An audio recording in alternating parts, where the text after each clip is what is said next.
okwogera ne Katonda buli ku makya y'ensula ennamu ekulukutira mu bulamu bwaffe ne tufuna amaanyi agatuyamba okuyita mu lunaku lwonna. Funa amaanyi nga tonnafuluma nnyumba yo. Abaana ba Katonda abaagalwa, mbalamusizzaako mu linnya lya Mukama waffe Yesu Kristo. Mwenna abali ku mukutu guno abatulaba, Mukama nsaba abawa omukisa. Era nga tugenda okubeerako ebigambo bye tugabana okuva mu kasisimuka, nsaba Omwoyo Mutukuvu atukulembere era atukozese. Mbeebaza mwenna abaliko, Mukama nsaba abatuweera omukisa. Kaakano nsaba tutendereze Mukama n'oluyimba lwe tugenda okusanga. Tugenda kutendereza Mukama n'oluyimba nnamba emu.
Bakulisaayo mu kutendereza. Abaagalwa mwebale kutendereza bulungi Katonda waffe. Nga bwe tumaze okutendereza, tugendako mbeeka olw'okusaba, oluvannyuma tugende mu kyokuyiga kyaffe. Katonda waffe oli mulungi, ogwanidde Taata okuweebwa ekitiibwa n'ettendo.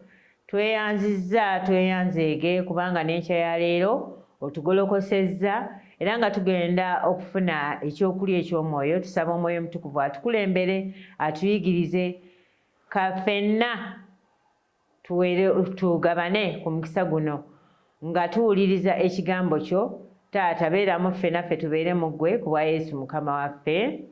Amiina. Omutwe gw'ekyokuyiga eky'olunaku olwaleero, nnaku z'omwezi nga 6, kiriko omutwe ogugamba nti obwakatonda obusatu. Naye nga tetunatandika ekyokuyiga kya leero, ekyokuyiga kya jjo kyabaddeko omutwe ogugamba nti nga 5 January, kyabaddeko omutwe ogugamba nti essaala ey'omukisa eyakubikkulirwa. Essaala eyo twagirabye ng'eva mu kubikkulirwa essuula 1 olunyiriri olwokusatu. Era yatugambye nti alina omukisa oyo asoma n'abo abawulira ebigambo by'obunnabbi buno era n'abakwata ebiwandiikiddwa mu bwo kubanga ekiseera kiri kumpi. Bwe twabadde tuyiga twalabye nti buli muntu asoma n'oyo awulira bonna balina omukisa. Kyensuubira nti muganda wange gwe alaba era naawe awuliriza olina omukisa okuwulira ebigambo bino ate era n'okubeera nga olaba ebigenda mu maaso. Lwaki?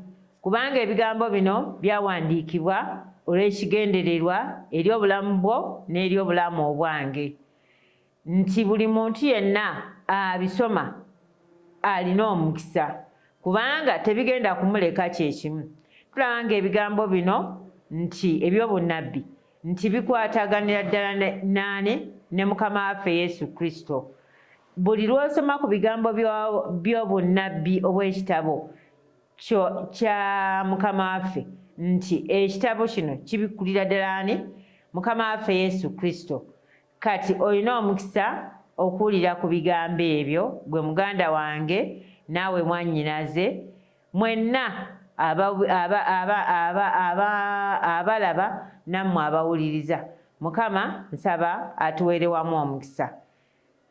Ekyokuyiga eky'olwaleero nga bwe tulabe nti obwakatonda obusatu.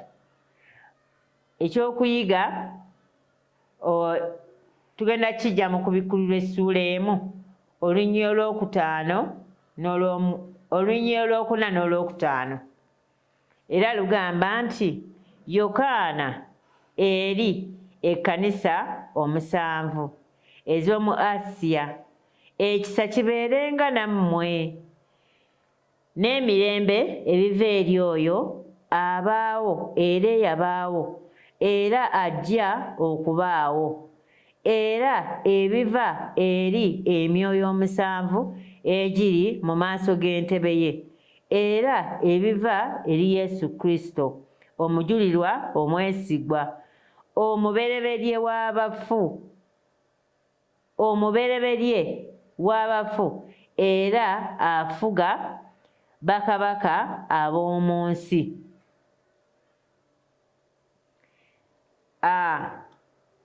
Olunyiriri luno tulabye nga luvudde mu Yokaana essuula 1 olunyiriri olwokuna n'olwokutaano nti annyonnyola bw'ati nti olwaleero tuyiga nti ekitabo kyakubikkulirwa kyawandiikibwa eri ekkanisa 7 ezisangibwa mu Asiya. Ekiddako Yokaana ayanjula obusatu bwa Katonda, Katonda Kitaffe, Katonda Omwana ne Katonda Omwoyo Omutukuvu. Asooka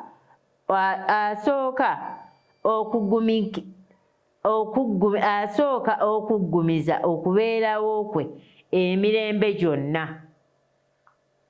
Nga bwe tusoma mu Zabbuli ey'ekyenda olunyiriri olwokubiri. Oyo abaawo era eyabaawo era ajja okubaawo. Ekiddako Katonda. Ekiddako agambye nti ekiddako Katonda Omwoyo Omutukuvu nga gy'emyoyo 7 egiri mu maaso g'entebe ye. Weetegereze nga mu nnyiriri zino entono omuwendo 7 gutandise okweraga amakulu gaagwo ag'okutuukirira gakwata ku bwa Katonda. Abamu era bagukwataganya n'ebirabo 7 eby'omwoyo ebirabikira mu bulamu bwa Yesu. Nga bwe tusoma mu Isaaya essuula 11 olunyiriri olwokubiri. Oba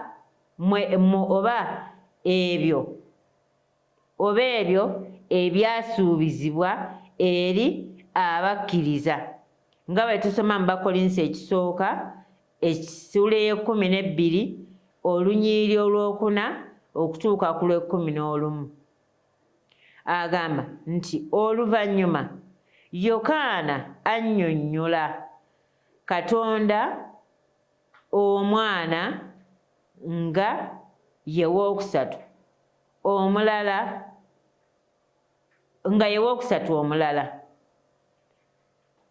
agambye nti oluvannyuma Yokaana annyonnyola Katonda Omwana nga ye wookusatu omulala amwogerako nga omujulirwa omwesigwa Yesu Kristo oyo ekifaananyi kya Katonda atalabika nga bwe tusoma mu Bakolosaayi essula 1 olunnyiriri lw'15 Katonda ali naffe nga bwe tusoma mu Matayo essula 1 olunnyiriri olwa 23 Kigambo wa Katonda eyafuuka omuntu nga bwe tusoma mu Yokaana essula 1 olunnyiriri olusooka n'olw'14 ekigendererwa ky'obulamu bwe ku nsi kyali kutegeeza mazima mu Yokaana essula ey'e18 n'olunnyiriri olwa 37 agambye nti kitegeeza nti guno nagwo gwe mulimu gw'Omwoyo Omutukuvu. Kaakano ebigambo omubereberye w'abafu tekitegeeza nti Kristo yatondebwa yandiyinzizza atya ng'ebintu byonna mwe byatondebwa wabula amakulu gano gategeerere mu Zabbuli eya 89 olunnyiriri olwa 27 Katonda bwe yagamba Dawudi nti era ndimufuula omubereberye wange asinga bakabaka ab'ensi. Mu ngeri eno omubereberye si ye mwana asinga mu myaka wabula kitegeeza asinga obukulu abo abalina enkizo okuva ku balala. Era Bayibuli ekozesa ekigambo omubereberye okulaga ensibuko. Kristo ye w'enkizo mu abo abaafa kubanga okufa kwe n'okuzuukira kwe obulokozi bwonna mwe busibuka nga bwe tusoma mu Bakolinso ekisooka essula 15 olunnyiriri olwa 20 wano akomekereza ng'agamba nti n'ekisembayo okunnyonnyolwa kwa Yokaana okw'emirundi 3 kulaga ebijjukizo ebikulu 3 obulamu bwa Yesu obutuukiridde bwe yali ku nsi,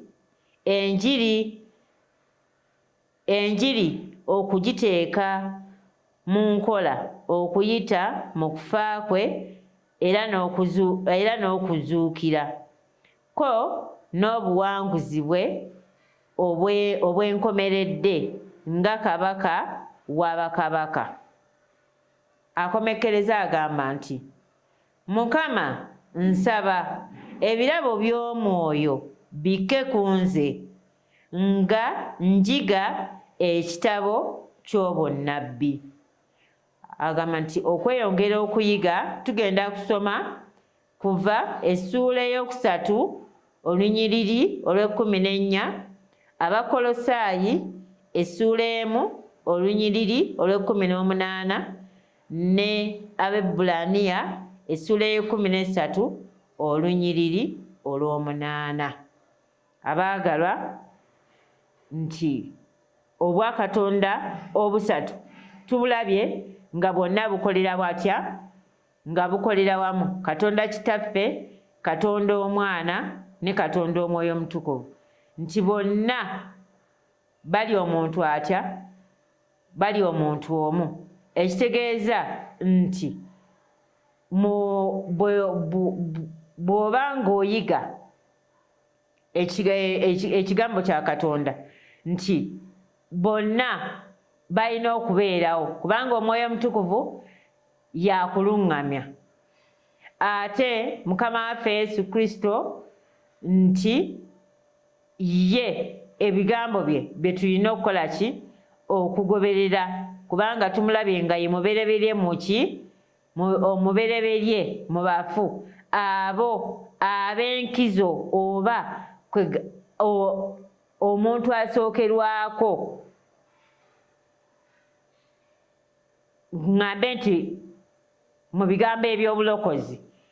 Kale Katonda Kitaffe, Katonda Omwana ne Katonda Omwoyo Omutukuvu bateekeddwa okubeera nga batambulira watya? Wamu.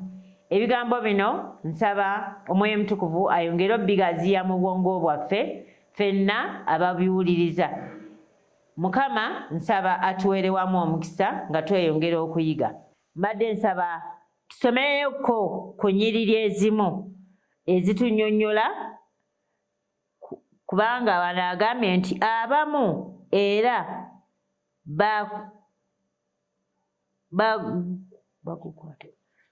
agambye nti bw'obanga osomye akasimu kaano waggulu, agambye nti abamu era bagukwataganya n'ebirabo 7 eby'omwoyo ebirabikira mu bulamu bwa Yesu nga bwe tusoma mu Isaaya essula ey'e11 olunyiriri 2, oba n'ebyo ebyasuubizibwa eri abakkiriza nga bwe tusoma mu Bakolinso essula ey'e12 olunyiriri 4 okutuuka ku lw'e11. Katusomeyo abaagalwa.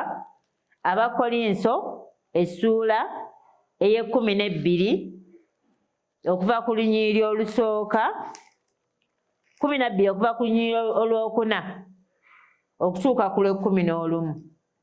12.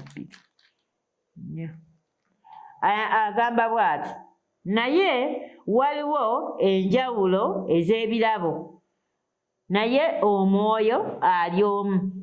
Era waliwo enjawulo z'okuweereza, era Mukama waffe ali omu. Era waliwo enjawulo z'okukola, naye Katonda ali omu. Akola byonna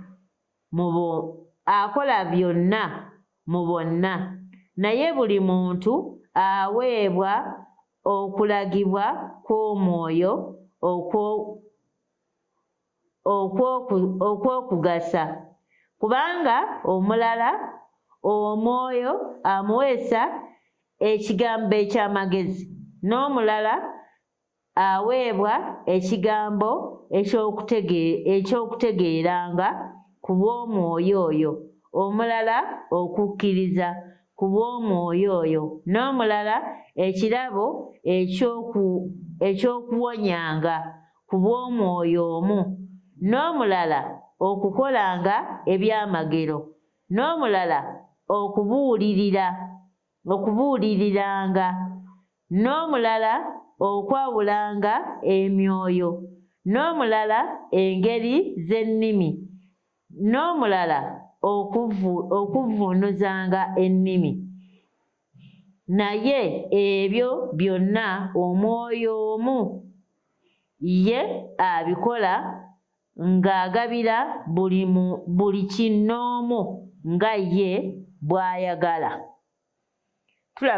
Tulabye nti Omwoyo Omutukuvu buli omu amugabira nga ye bw'akoze eki? Nga bw'ayagala. Ebirabo bya njawulo. Oli asobola kubuulira, omulala kuyimba, omulala kuyigiriza. Olaba nti buli omu Omwoyo amuwa nga ye bw'aba akoze eki? nga bw'aba ayagadde. Era agambye nti oluvannyuma Yokaana annyonnyola Katonda Omwana nga ye wookusatu omulala nti amwogerako nga omujulirwa omwesigwa, Yesu Kristo oyo ekifaananyi kya Katonda atalabika. Atuwadde Bakolosaayi 1:15. Bakolosaayi 1:15. Abakolosaayi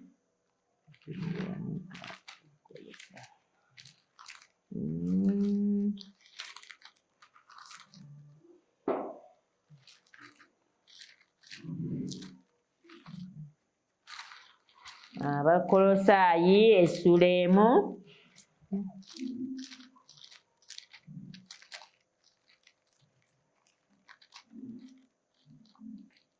Abakolosaayi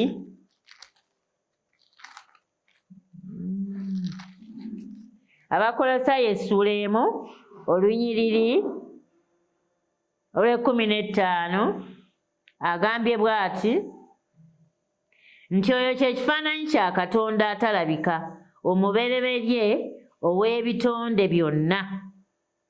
Oyo kye kifaananyi kya Katonda atalabika, omubereberye ow'ebitonde byonna. Kristo ayogerwako nga omubereberye ekifaananyi kya Katonda nti omubereberye w'ebitonde byonna. Okusinziira ku bukulu bwa Kristo, amaanyi ge n'obuyinza bwe, ayogerwako ng'omubereberye w'ebiki? W'ebitonde byonna. So Mukama waffe Yesu Kristo engeri gye yabikkulamu Katonda nti Bayibuli gweyogerako ng'omuki? Ng'omubereberye wa Katonda ow'ebitonde byonna. Tuwadde nti tusomeko ne mu Yokaana essula 1:1 awamu n'olw'14. Yokaana essula 1:1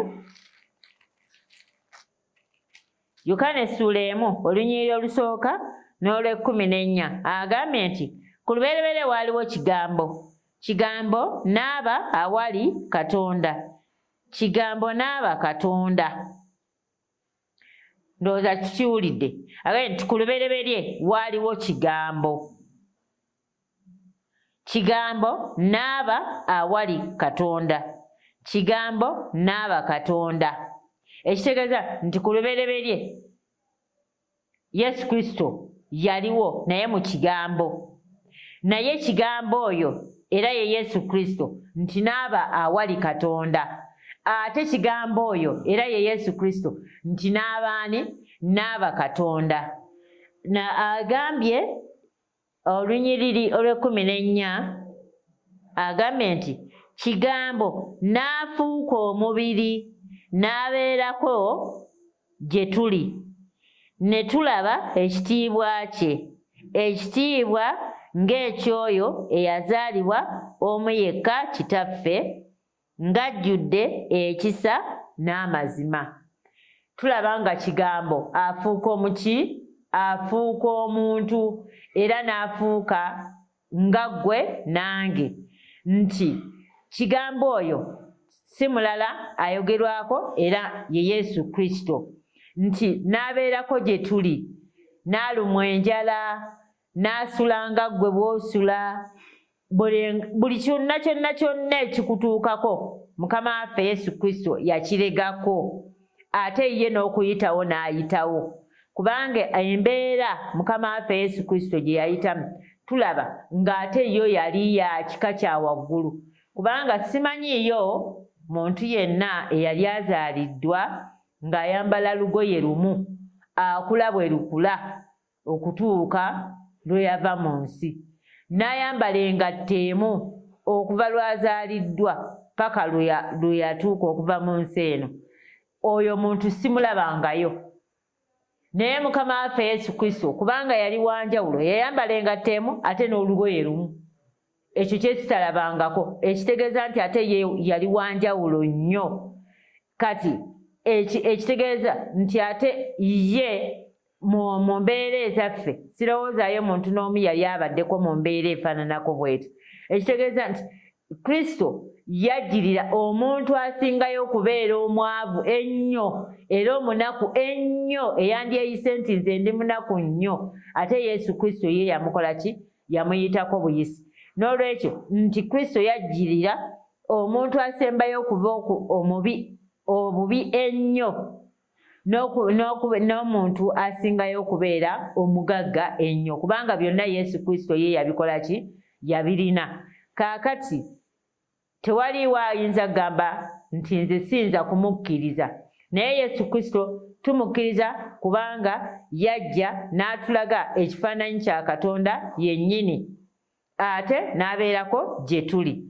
Kati katubeere nga Kristo oyo tumwagala kubanga ye yatulaga kitaffe, eba yatubikkulira kitaffe nga bw'afaanana.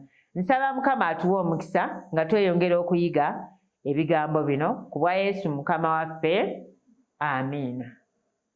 Okwogera ne Katonda buli ku makya y'ensula ennamu ekulukutira mu bulamu bwaffe ne tufuna amaanyi agatuyamba okuyita mu lunaku lwonna.